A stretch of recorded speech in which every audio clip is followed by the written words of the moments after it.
안녕하십니까. 저는 건강고려학을 공부하고 있는 황장원입니다. 몇 년 전까지만 해도 학생 자격으로 이 공자학회 참석을 했었는데 4년 만에 공자학회에 이렇게 오게 되어서 감회가 새롭고요. 그리고 저희 팀장님께서 급하게 배 출장 나가시는 친구셔가지고 제가 대신 참석하게 됐습니다. 이 점 좀 양해를 해주시고 여기 환경친화 EMC에 관련돼서는 제가 한 4년 전부터 계속 회사를 입사하면서 같이 계속 일을 했기 때문에 실무적인 것은 제가 더 잘할 수도 있으니까요. 그런 어떤 얘기가 좀 구체적으로 물어보실 게 있으면은 저한테 얘기해 주시면 언제든지 자세하게 설명을 해줄 의미가 있습니다.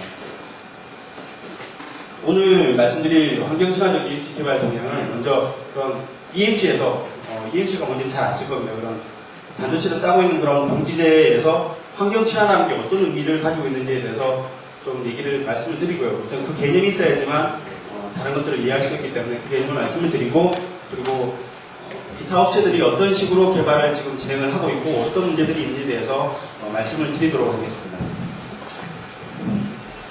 먼저 그린 컴파운드에 대해서 정의를 간단하게 말씀을 드리면은 너무 이제 문구적인데 쉽게 얘기하면 그냥 해로 물질이 들어가지 않게 하는 그런 개념을 하나 가지고 있고요. 또 하나의 개념은 P-free 프로세스라는 개념을 가지고 있습니다. 이것은 뒤에 다시 설명을 드리도록 하겠습니다. 일단 기본적으로 그린 컴파운드는 새로운 물질을 함유하지 않는 그런 컴파운드라고 생각하시면 되겠습니다.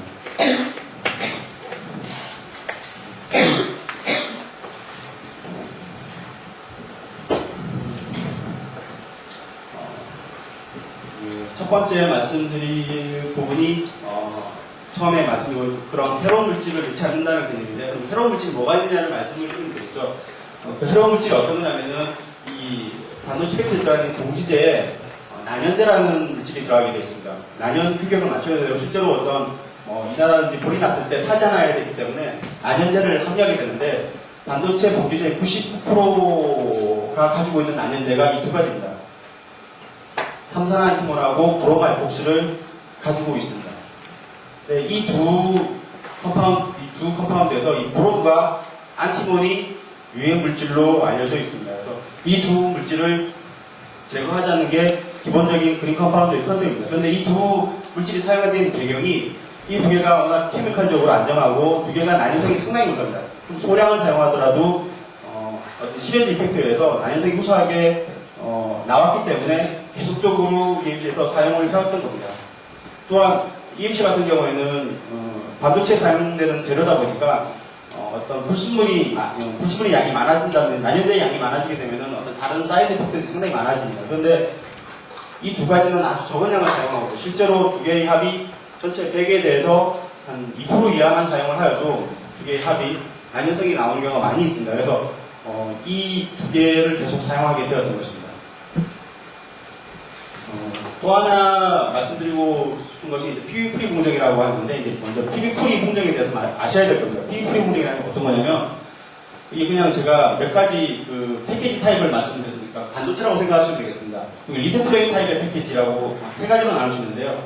리드 프레임 타입, BJ 타입, 프리칩 타입으로 나눌 수가 있습니다. 가까이 보면은 이쪽에 볼이라고 보통 솔더볼이라고 하는데, 볼이 있다든지 이쪽에 리드 프레임 패키지 타입에는 이쪽에 다 리드가 있습니다. 발이라고 그러죠. 이런 리드가 있는데, 이런 부분을 실제로 저희가 쓰려면은 어떤 서브스트나 보드에 실장을 해야 됩니다. 보드에 붙여야 되는데, 보드에 붙이는 과정이 저희가 납된 공정이라고 해서 납을 사용하는 공정을 사용하게 됩니다. 근데 그 납이라는 물질이 실제로 유해물질이기 때문에 그것을 하지 말자는 분위기가 있면서 납을 사용하지 않다 보니까 녹일 때, 실장을 할 때 온도가 그전에는 한 220도 또는 240도 정도였는데 20도가 더 올라간 거예요. 260도가 된 겁니다.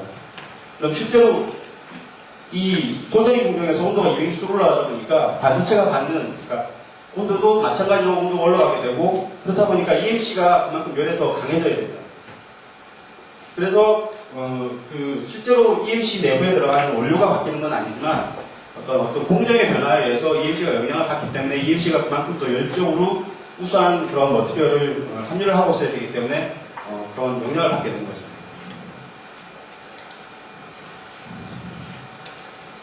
이것은 WEE에서 유럽 연맹입니다. 환경, 전자전기 제품에 관련된 어떤 유럽 연맹으로서 그 환경 규제를 최근에 하고 있는 업체, 연맹이라고 생각하시면 되고요.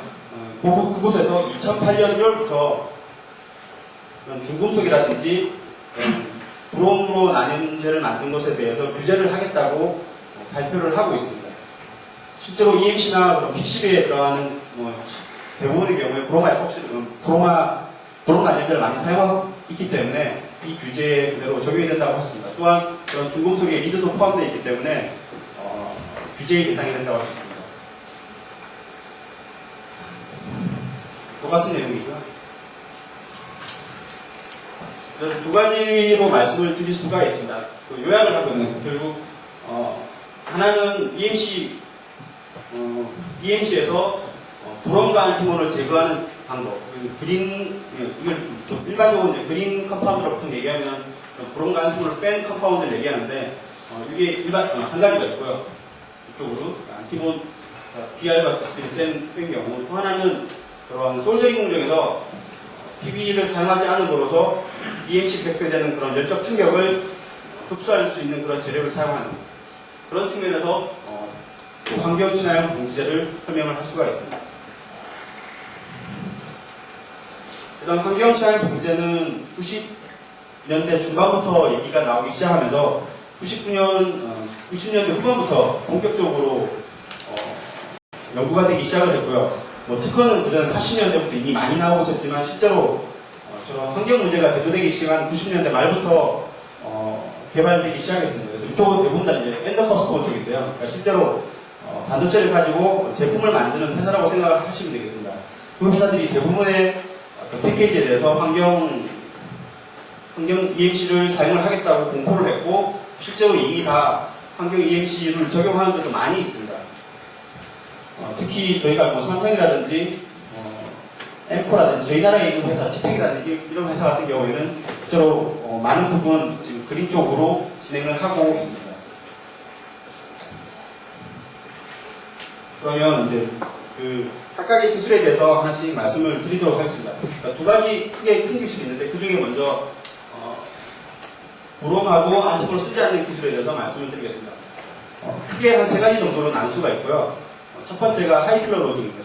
쉽게 생각하면 무기물을 더 많이 쓰면은 그만큼 탈 수 있는 유기물의 양이 적어지기 때문에 필러 함량을 높이는 방법이 아주 간단한 방법이고요. 그런데 이 필러 함량을 높이게 되면 그만큼 어떤 제조라든지 어떤 다른 여러 가지 기타 문제가 발생할 가능성이 높다는 것은 일단 생각을 해주셔야 되거든요.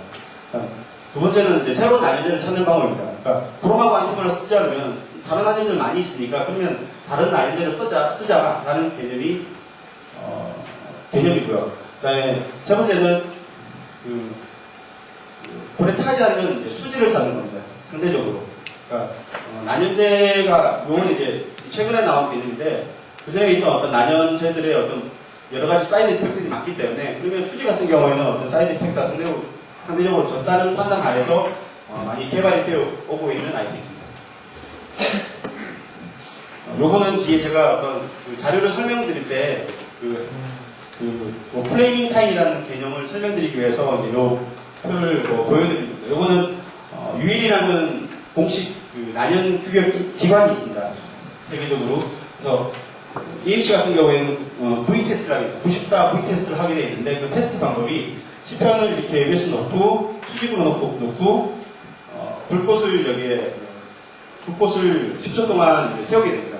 그러고 나서 이제 시편을 꺼내고 나면 그 불꽃이 남아있는 시간을 측정을 하게 되고요. 그래서 T1이라고 부르고 다시 바로 시편을 불꽃에 10초 동안 넣고 다시 꺼내가지고 불꽃이 남아있는 시간을 또 T2라고 부릅니다. 그리고 불꽃이 꺼지고 나서 이 시편에 아주 거름이라고 해야 되나요? 빨간색으로 남아있는 부분 그런 부분이 남아있는 시간을 T3라고 합니다. 이 실험을 시편 5개에 대해서 실시를 하여가지고 그리고 각각 T1, T2, T3가 5개씩 나오게 되겠죠. 그 5개에 대해서 T1, T2의 총합 10개의 시간의 합이 50초보다 작은 경우에 그리고 각각이 10초보다 작은 경우 그리고 각 시편에 대해서 T2, T3 합이 30초보다 작은 경우에 V재료를 만족을 하게 되어 있습니다. 이 규격을 만족을 해야지만 공지려서 제품으로 만들 수가 있는 만들 수가 있습니다. 근데 이 조건 중에서 두 번째 조건이 가장 맞추기 힘든 조건이니까 별기의 시간이 50초보다 작아야 되기 때문에 하나가 5초 이상 타서는 안 됩니다. 기본적으로 평균적으로 봐서. 그래서 이 조건이 가장 가혹하기 때문에 이 시간을 프레이밍 타임이라고 보통 얘기를 하고 어떤 난임 규격을 얘기할 때 이 시간을 가지고 기준을 잡아서 설명을 하고 있습니다. 그러니까 이 시간이 작으면 그만큼 난이성이 좋다는 걸 의미합니다.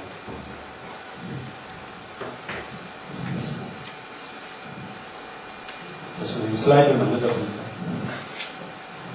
첫 번째 세 가지 기술 중에 하이플로 로딩을 말씀드리면은 그래프에서 이쪽 X축은 필라의 함량입니다. 그러니까 EMC에 들어가는 필라의 함량이 대충 한 60%에서 90% 정도 들어가신다는 건 아실 겁니다. 그래서 그 중에서도 지금 로필라 쪽은 일단은 빼고요. 하이필라 쪽에서 85%부터 92%까지를 놓고 Y축은 아까 말씀드린 프레이밍 타임을 두고 만들었습니다. 수지는 가장 일반적으로 하이필라에서 사용하고 있는 바이피닐 에폭시하고 자일록을 사용해서 하였고요. 난연제는 사용을 하지 않았습니다. 그 상태에서 난연 실험을 해보면은 딱 90%가 나옵니다. 난연성이 나오는 필라 함량입니다. 그래서 일본의 모 업체에서는 그렇게 되면은 91% 정도 들어가면 안정적으로 부지라가 나오기 때문에 91%에서 제품을 개발하는 경우가 많이 있습니다. 근데 91% 정도 들어가면은 아무래도 휴대량이 그만큼 작기 때문에 제조하기도 힘들어지고 점도도 올라가고 아주 다른 많은 사이드 이펙트들이 발생할 수가 있습니다. 두 번째는 이제 신규 난연, 그러니까 새로운 난연제라고 생각하시면 됩니다. 동안 보세요. 그 후보들을 이제 나열을 해놓은 것인데 이게 무기물 쪽이고 이제 유기물 쪽이라고 일단 이렇게 나눠놨습니다. 무기물 쪽에서는 이제 메탈 옥사이드나 하이드 옥사이드 쪽이 오래전부터 많이 고론이 되었고요. 실제로 다른 쪽에서 PCB나 쪽에서 많이 사용을 하고 있는 메탈 보레이트도 마찬가지고요. 사용하고 있는 난연제이고 이쪽은 적인을 포함해서 이런 인화합물 그리고 나이트로젠 화합물 그리고 실리콘 폴리머 그리고 최근에 연구가 많이 되고 있는 폴리포스파젠 등이 있습니다. 근데 EMC에 적용을 해보면 이 무기물 쪽은 거의 효과가 없습니다. 실제로 필라 함량을 높이는 게 더 효과가 있지 그런 무기물 쪽은 실제로 효과가 없는 걸로 결과가 나왔기 때문에 대부분 다 초반에 드랍을 한 상태고요. 이쪽에서 이 적인이 가장 난연성이 좋은 걸로 결과가 계속 나왔었습니다. 보시면 이쪽에 난연제의 양이라고 되어 있고요. 이쪽은 이제 프레이밍 타임입니다. 필라 컨텐츠는 88%고요. 수지는 아까 동일한 수지를 사용했을 경우에 보시면 적인 같은 경우는 1%를 사용하지 않아도 난연성이 나옵니다. 88%인데 85%의 경우에도 한 1% 정도만 사용을 해도 부재료가 나옵니다. 이런 경우에 아주 해피하죠. 그러니까 이쪽처럼 3%, 4%를 사용해서 난연성이 나온다고 그러면은 그만큼 다른 사이드 이펙트들이 많이 생긴다는 거예요. 이 원료가 들어감으로 해서 생길 수 있는 그런 사이드 이펙트가 많기 때문에 가능하면 양을 적게 넣는 게 좋습니다. 그래서 모든 리액션들 저희 나라에서는 뭐 EMP가 한 4군데밖에 없기 때문에 저희 쪽은 좀 이번 쪽이 늦었지만은 일본에 있는 아주 좀 일을 하고 있는 그런 업체들에서는 벌써 양산을 해가지고 저기는 사람한테 양산해서 실제로 우리나라에 공급도 많이 해왔었습니다. 이 부분은 그러면 이제 적인이 왜 난쟁이 좋은지에 대해서 저희가 검토를 하다가 보니까 인 함량별로, 그러니까 적인 같은 경우에는 인 함량이 또 99%짜리도, 95%짜리도 있고 85%짜리도 종류별로 많이 있지만 대부분 적인 같은 경우에는 인 함량이 높은 편입니다. 그래서 한 90% 정도 되고요. 그리고 그 외에 인 화합물들, 폴리포스페이트라든지 그리고 실제로 인 난연제로 알려지는 것들을 저희가 수급을 해가지고 실제로 난연성 조사를 해보니까 인의 함량에 그대로 의존을 하더라고요. 이쪽에 인의 함량에 따라서 이쪽에 난연제 양으로 도식한 것을 인 함량으로 나눠서 환산을 해보게 되면 거의 같은 라인에 들어서는 걸 봐서는 인 함량에 그대로 의존한다는 것을 저희가 알 수가 있었습니다. 실제로 나오고 있는 인은 이 사원에 놔두면 불안정하기 때문에 상품으로 나오는 난연제는 먼저 이제 이너가이드 메탈 하이드록사이드 쪽 계열의 어떤 이너가닉으로 코팅을 한 다음에 그다음에 밖에 페놀수지, 레졸 계통의 페놀수지로 코팅을 한다고 알려져 있습니다. 그런데 이 각각 같은 적이 아주 쉽게 환경 컴파운드가 해결이 될 거라고 저희가 생각을 했었는데, 그래서 과제도 아주 쉽게 끝날 거라고 생각을 했었는데, 라인에서 그러니까 실제로 거래선에서 반도체를 사용하는 거래선에서 이런 문제가 터졌습니다. 적인을 사용하면 안 된다라는 얘기가 나왔어요. 왜 안 되냐고 저희가 확인을 해보니까 적인이 파티클을 가지고 있는 숫자입니다. 그래서 이게 어떤 거냐면 그 리드라고 생각하시면 돼요. 그러니까 그 아까 보여드렸던 반도체의 그 다리라고 생각하시면 됩니다. 그 다리가 최근에 점점 많아지고 있는 추세이기 때문에 그 다리 사이가 점점 가까워지고 있어요. 그래서 실제로는 한 100마이크론 정도밖에 되지 않는 그런 경우가 많이 있습니다. 그런데 이 적인의 입자가 이렇게 적인이 원래 입자는 한 몇 마이크론밖에 되지 않는데 이게 오래되고 쌓아본다든지 이렇게 되다 보면 자기끼리 응집을 해가지고 이런 식으로 입자를 형성하게 돼요. 한 100마이크론 이상. 이런 것들이 이런 리드 사이에 끼어버려서 불량을 발생한다.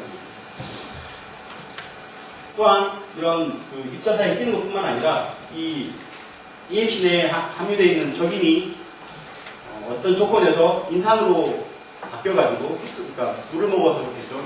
인산으로 바뀌어가지고 내부에는 어떤 HPH라든지 이런 것들을 부식을 해가지고 펑션 불량을 일으키는 일들이 자주 발생했습니다. 그래서 거래선별로 이게 한두 번 터진 게 아니고 동시다발적으로 한 10개 거래선에서 한꺼번에 터졌어요. 그래서 이 얘기가 통일되면서 PFP 프로세스라고 해서 새로운 하나의 어떤 개념이 생겼어요. 그래서 이것도 하나의 어떤 최근에는 환경 쪽 어떤 개념으로 포함될 정도로 PFP 프로세스가 널리 알려지게 되었습니다. 그래서 기존에 저희는 이제 적인으로 아주 쉽게 접근을 할 수 있을 거라고 생각을 한 상태이기 때문에 기존에 있는 어떤 적인 입자에다가 좀 더 이제 어떤 적인이 빠져나오지 않게 새로운 코팅을 해가지고 적용을 하면은 큰 문제가 없을 거라고 생각을 했었는데, 일단 그 저희가 하고자 하는 거래선들이 인 자체를 쓰는 걸 거부했어요. 무조건. 어떤 상태라도 인이 들어가면 안 된다는 식으로 나왔기 때문에 저희가 요 개발을 하다가 중도 하차하게 된 그런 이유가 됐습니다. 요거는 아까 보여드린 그런 코팅을 하게 되면서 이제 입자 사이즈가 커졌다는 걸 보여드리는 거고요. 그래서 저희가 이제 적인에서 그 다음 이런 폴리포스파젠으로 넘어가는 계기가 되었습니다. 물론 여기도 마찬가지로 P가 들어가기 때문에 안 좋아합니다. 그 사람들은, 그러니까 저희가 이제 화학적으로 설명을 드려도 그쪽에 금속이나 기계 하시는 분, 또 반도체 하시는 분들은 잘 이해를 못해요. 이게 인이다 그러면 똑같은 일이라고 생각을 하거든요. 저희가 그거를 설명하기 위해서 정말 모든 걸 다 책까지 들고 와서 유기화물 책까지 들고 와서 보여줄 정도로 설명을 드렸는데도 잘 이해를 못하시는 분들이 많이 있어요. 그래서 이제 저희는 이제 이쪽으로 접근을 하면서 이제 그 기타 구현 그다음 그런 걸 설명을 드리죠. 그래서 실제로 해보면은 폴리포스파젠이 그림을 너무 해가지고 이 부분인데, 이 부분이 어떤 온도에 대해서도 안정하고 요겁니다. 실제로 저기 그러니까 인이나 인 쪽 화물보다는 온도에 더 안정하고, 그리고 하이드롤리시스의 저항성도 포스파젠이 적인에 비해서 월등히 우수하다 라는 걸 저희가 보여주면서 지금은 설득을 하고 있는 상태입니다. 그리고 세 번째가 난연수지입니다. 이 난연수지는 최근에 개발이 되고 있는 거예요. 그러니까 난연제도 이런 문제가 많이 발생하기 때문에, 그러면 난연수지로 가자. 아예 수지에서 난연성을 맞춰주게 되면은 다른 사이드 이펙트 없기 때문에 아주 쉽게 접근을 할 수 있다고 생각이 들어서 이 난연제 쪽으로 많이 연구를 하고 있습니다. 실제로 일본에서도 많이 하고 있고, 저희도 지금 이 부분에 대해서 이제 좀 신경을 쓰면서 연구를 하고 있고요. 이거는 남버닝 레진 또는 멀티 아로마틱 레진, 일반적으로 이제 아로마틱이 많으면 좀 내열성이 그만큼 증가하기 때문에 멀티 아로마틱 레진이라서 MARC라고 보통 알려져 있습니다. 이런 식으로 되어 있는데, 기본 개념은 이런 EMC에 많이 사용되고 있는 노블랑 타입에다가 다이피니 스트럭처나 나플레 스트럭처를 놓는 겁니다. 그리고 또 하나 이런 CH3 같은 거를 빼는 거죠. 없애는 것도 가능합니다. 그리고 상대적으로 열에 강한 벤젠 타입의 어떤 아로마틱 타입의 구조를 가지게 되면은 그만큼 열성이 강해지고 이것도 그만큼 난연성이 좋아지게 됩니다. 지금 저희 이제 랩에서 실험하는 내용인데요. 보시는 것처럼 바이페닐 스트럭처하고 나트리 스트럭처를 적용했을 때 저희는 이제 바이페닐 스트럭처가 더 효과적으로 난연성을 맞춰준다는 것을 알 수가 있었습니다. 현재 EMC 쪽에 동향을 나타내는 겁니다. 이제 일본의 유명한 업체가 이제 스미토모 베이크라이트라는 회사고 또 도레이, 시네츠 등이 있고요. 히타치도 여러 회사들이 있는데 일단 몇 가지 회사만 예를 들었습니다. 그래서 초반에 스미토모나 리코 같은 경우에는 저기를 사용하다가 지금 대부분 다 난연수지로 다 돌아섰습니다. 그리고 저희 같은 경우에는 마찬가지로 난연수지하고 아까 보여드렸던 폴리포스파겐 쪽으로도 계속 들어가는 상태입니다. 시간이 좀 많이 지체되어서 간단히 설명드리겠습니다. 그 PFP 쪽을 간단히 설명을 드리겠습니다. PFP 쪽은 아까 말씀드린 것처럼 솔더링 머티리얼이 바뀌었기 때문에 그만큼 멜팅 포인트가 올라갔습니다. 그래서 멜팅 포인트를 올림으로써 EMC가 받는 내적 충격을 EMC가 이제 소화를 해내야 되는데 그런 측면에서 생각을 하시면 되고요. 그 얘기를 이제 좀 더 이제 구체적으로 설명을 해놓은 건데 기존의 220도나 240도에서 어떤 그 베이퍼 프레셔, 그러니까 EMC 내에 있는 어떤 습기가 받는 그런 베이퍼 프레셔가 260도가 되면 한 2배 이상 1.5배는 아니고요. 한 1.7배 정도 베이퍼 프레셔가 올라가게 되면서 안에 그 스피어에서 그 EMC가 이렇게 깨지는 거죠. 깨진다든지 벌어진다든지 하는 그런 일들이 발생하게 됐습니다.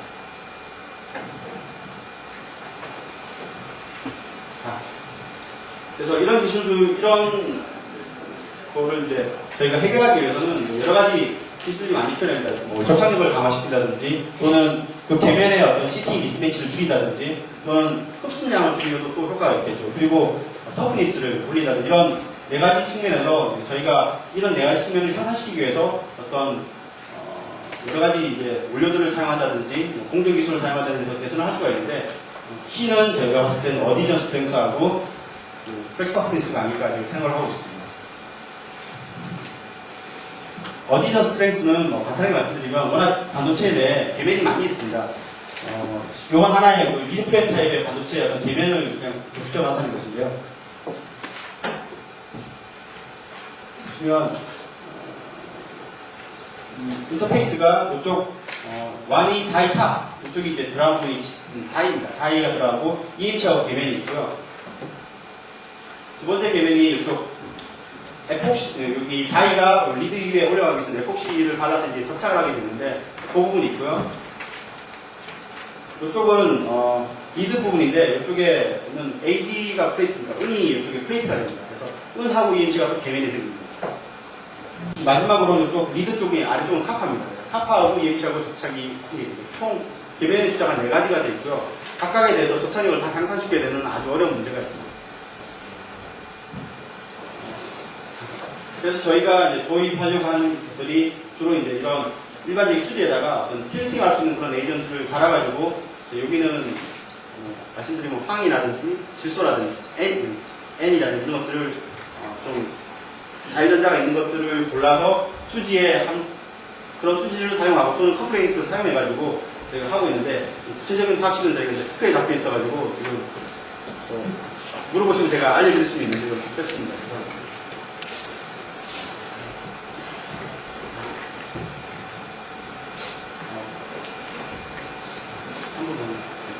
프렉스 터프니스라는 개념은 뭐 잘 아시겠지만 기본적인 컨셉은 고모듈러스를 낮추는 겁니다. 그리고 실제로 어떤 실제로 가진 TG보다 좀 더 높은 TG를 가지고 반대로 고모듈러스를 낮추는 개념으로 저희가 접근을 하였습니다.